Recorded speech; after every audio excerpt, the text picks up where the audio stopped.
साहित्य एवं अनुवाद विषयक व्याख्यानमाला के अंतर्गत आपका स्वागत है।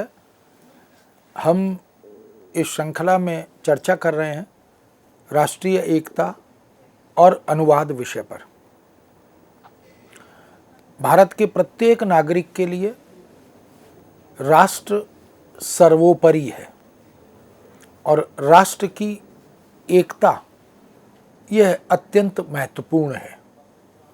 जीवन पर्यंत यहाँ का प्रत्येक नागरिक राष्ट्रीय एकता के लिए समर्पित रहता है और उसके लिए यथासंभव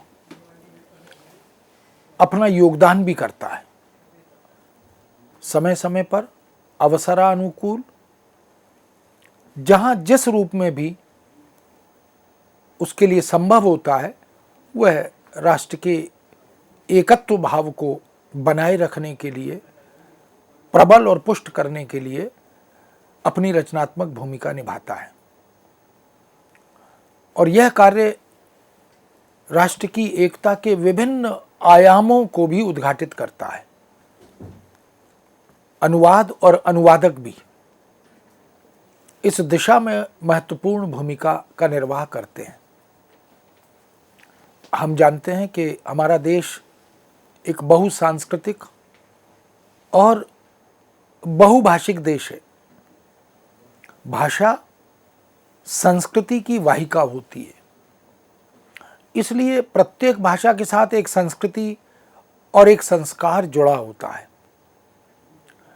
यही कारण है कि यह केवल बहुभाषा भाषी ही नहीं, बहुसांस्कृतिक देश है और इन संस्कृतियों की एकता का देश है। हम सब संस्कृतियों का, जो भारतीय हैं, उनका स्वागत करते हैं, उनका अभिनंदन करते हैं, उनका सम्मान भी करते हैं और संस्कृतियों से जुड़े हुए संस्कारों को यथासंभव आत्मसात भी करते हैं।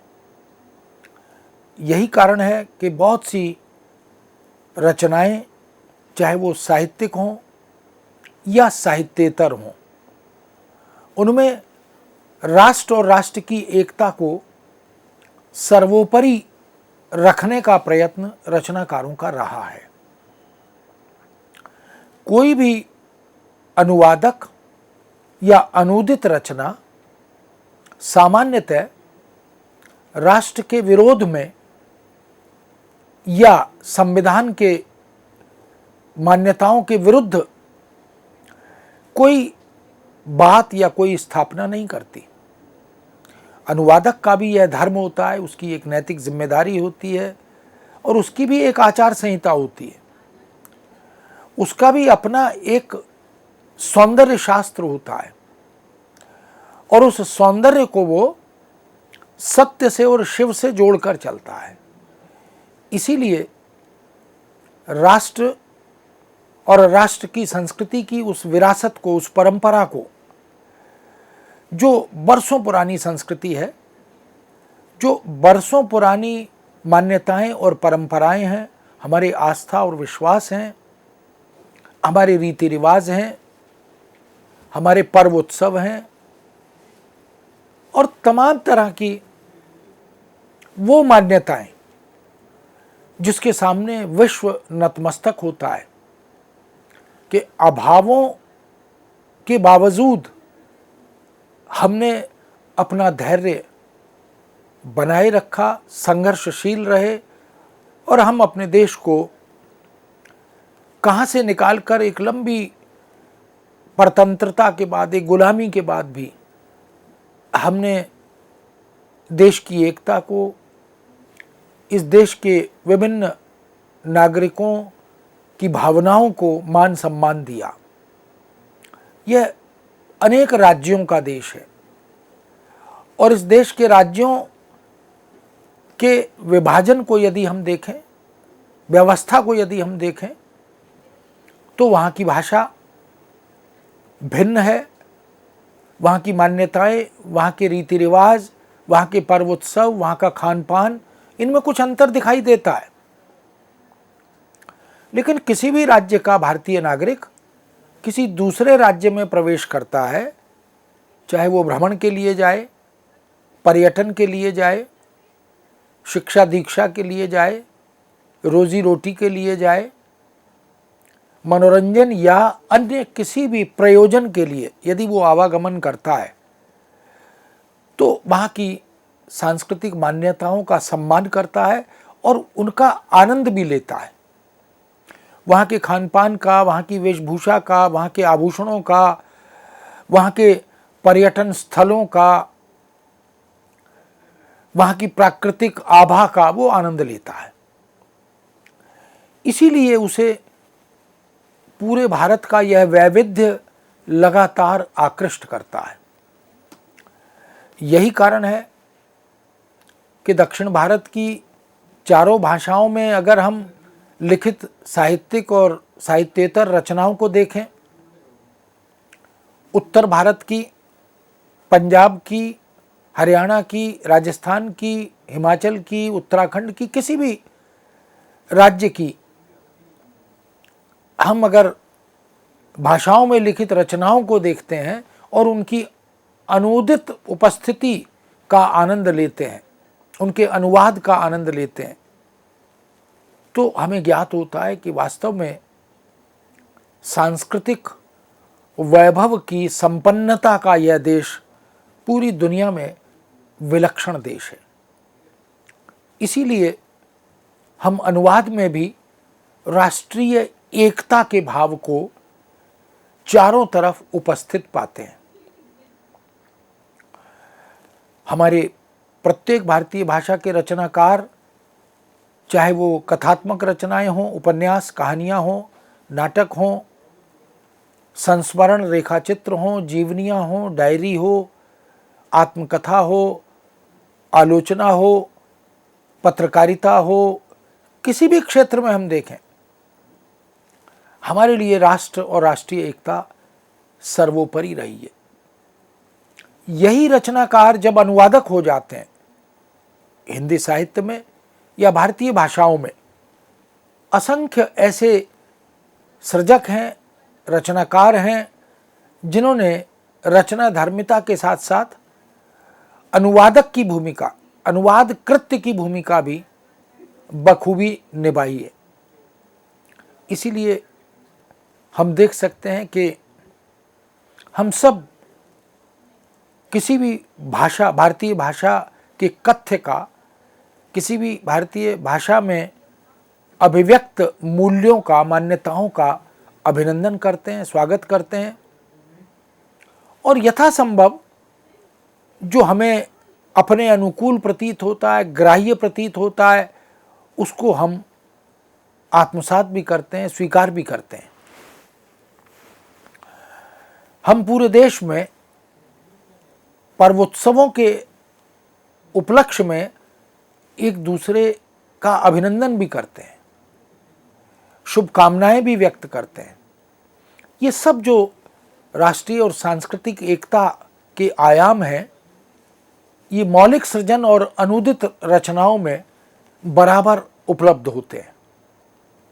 हम किसी भी अनुशासन के क्षेत्र में विचार करें, चाहे वो साहित्य हो, संस्कृति हो, समाज हो, मूल्य हों, मान्यताएं हों, संस्कार हों, और इसी तरह विज्ञान हो, तकनीक हो, उद्योग हो, प्रौद्योगिकी हो, कृषि विज्ञान हो, या यहाँ तक कि इंफॉर्मेशन टेक्नोलॉजी, सूचना प्रौद्योगिकी हो, और ये जो आधुनिक उपकरण हैं, इनके क्षेत्र में अनुशासनों को और उनकी भाषाओं को देखें, उन सब में राष्ट्रीय एकता के महत्व को बखूबी प्रतिपादित किया गया, उसका सम्मान किया गया।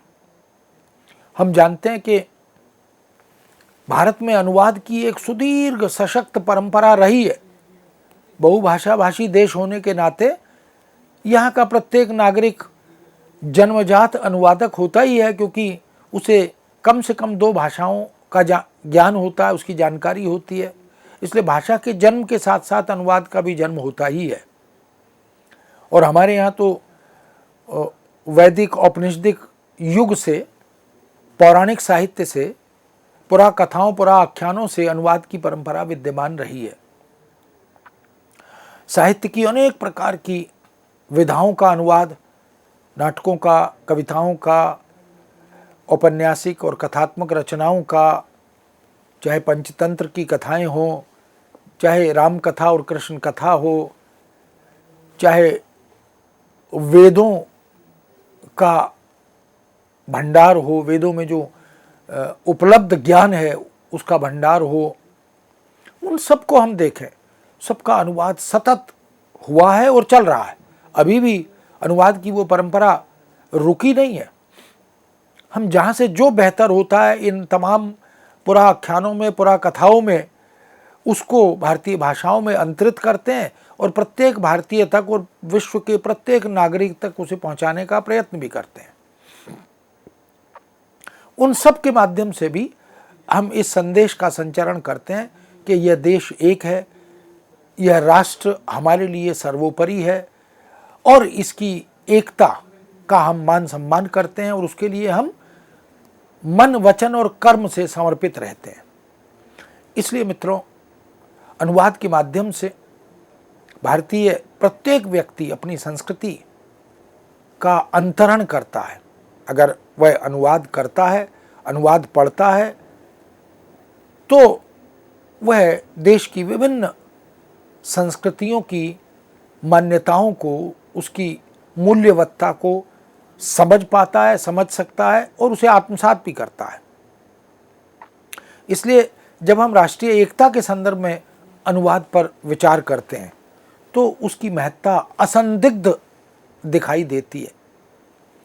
राष्ट्र वस्तुतः कोई एक ऐसी वस्तु नहीं है। जब हम राष्ट्र के निर्माण की परिकल्पना करते हैं, जब हम राष्ट्र की अवधारणा की बात करते हैं, तो वह एक ऐसा देश, एक ऐसा साम्राज्य जिसमें वहाँ के पर्वत, वहाँ की नदियाँ, वहाँ का प्राकृतिक वैभव, वहाँ की मान्यताएं, वहाँ के संस्कार, वहाँ की जीवन शैली, ये सब शामिल होता है।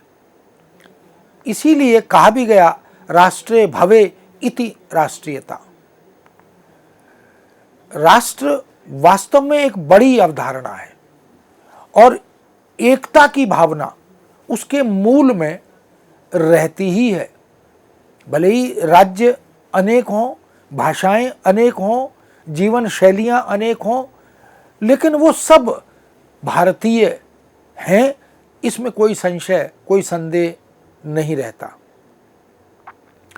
राष्ट्रीय एकता के अभाव में किसी भी राष्ट्र का विकास असंभव है। बड़े बड़े समाज शास्त्रियों ने, भाषाविदों ने, समाज के मनोविज्ञान को समझने वाले विद्वत समाज ने इस बात को रेखांकित किया कि यदि राष्ट्र को जीवित रखना है, विकसित करना है, निरंतर गतिशील बनाना है, तो उसमें भेदभाव से ऊपर उठना होगा।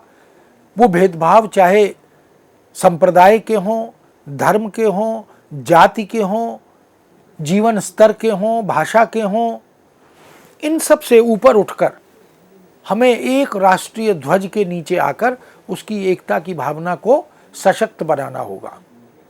इसलिए सांस्कृतिक एकता और सामाजिक एकता ये राष्ट्रीय एकता के आधार स्तंभ हैं और अनुवाद सांस्कृतिक सेतु का निर्माण करने वाली एक विधा, एक अनुशासन है।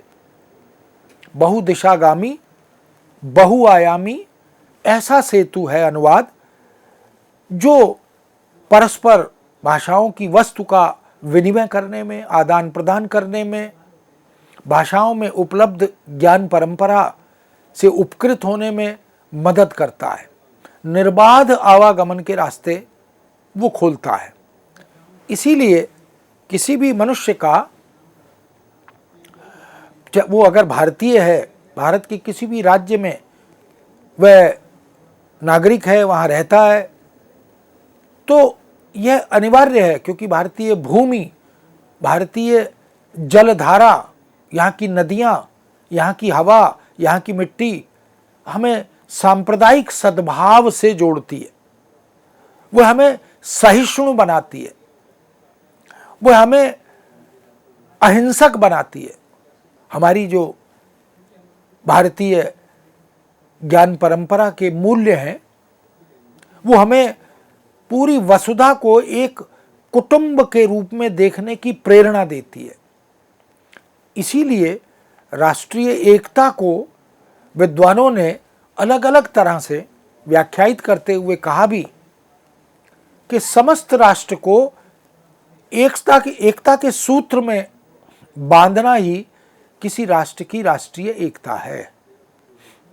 और ये एकता जहां हम मेरे तेरे से, राग द्वेष से ऊपर उठ जाते हैं, जहां हम ईर्ष्या का त्याग कर देते हैं और हम एक दूसरे की भावनाओं का सम्मान करते हैं, आदर करते हैं और सभी की मान्यताओं का अभिनंदन करते हुए उन्हें अपनी राष्ट्रीय धरोहर के रूप में देखने का प्रयत्न भी करते हैं। आज देश में अर्थ की दृष्टि से, सामाजिकता की दृष्टि से, राजनीतिक व्यवस्था के कारण कहीं कहीं हमें राष्ट्रीय एकता पर प्रश्न चिन्ह लगता हुआ प्रतीत होता है, लेकिन यह वस्तुतः है नहीं।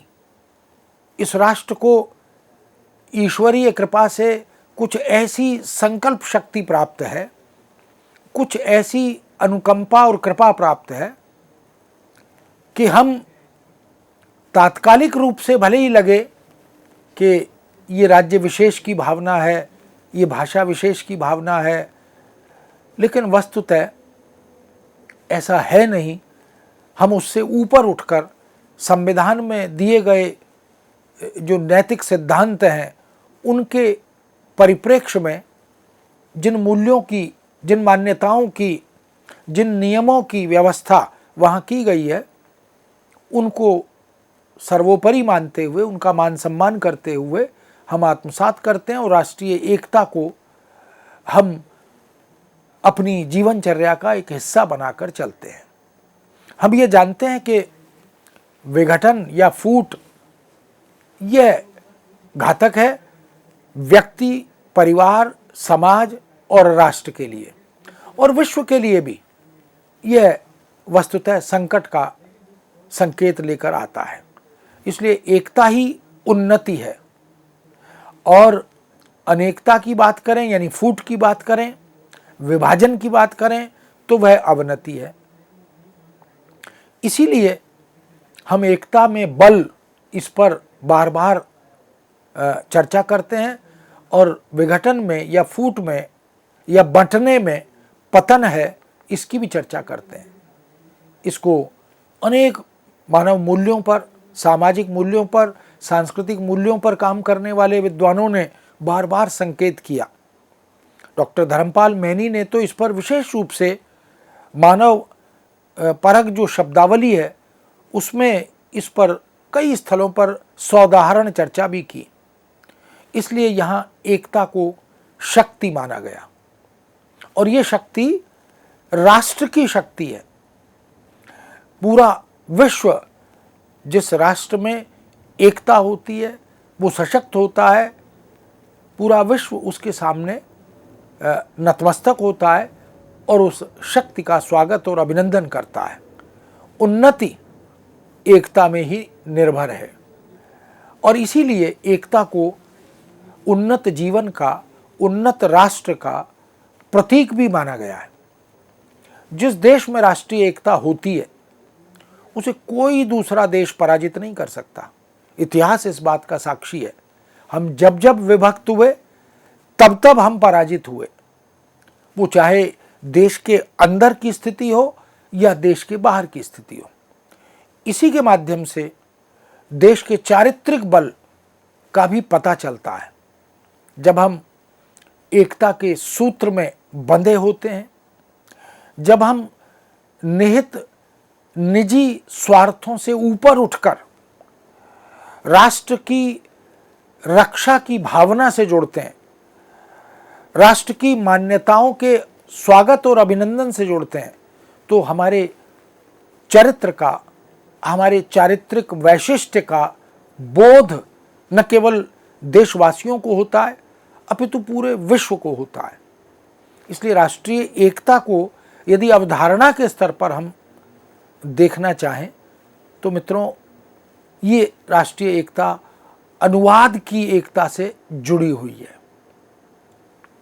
यही कारण है कि हम बार बार ये मानते हैं कि भाषा का जन्म जब कभी भी हुआ होगा, अनुवाद का जन्म भी हुआ तभी होगा। यह अलग बात है कि हमने अनुवाद को उस आधुनिकता की दृष्टि से, जिस दृष्टि से अनुवाद को आज देखा जाता है, उसे रोजी रोटी का, रोजगार की प्रोन्नति का एक सशक्त माध्यम, एक साधन भी समझा जाता है।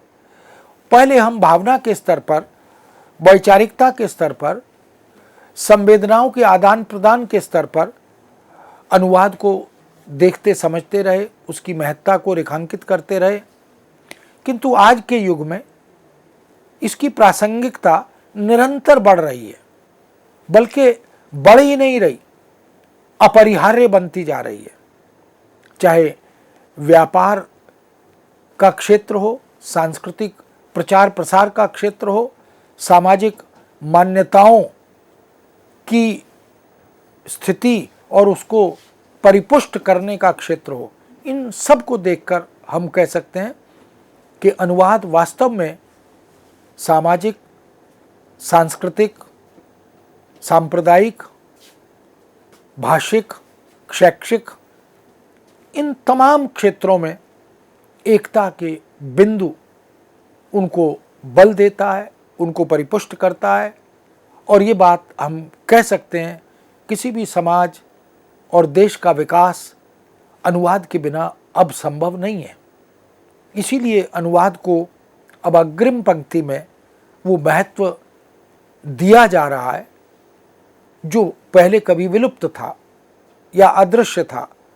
भारत जैसे बहुभाषा भाषी जो भी देश है, जिन देशों में एकाधिक भाषाएं हैं, भाषाई संस्कृतियां हैं, वो इस बात का बोध अब कर रहे हैं कि इस बहुसांस्कृतिक विरासत को जीवित रखने में, इसके प्रचार प्रसार में अनुवाद और अनुवादक की भूमिका महत्वपूर्ण है।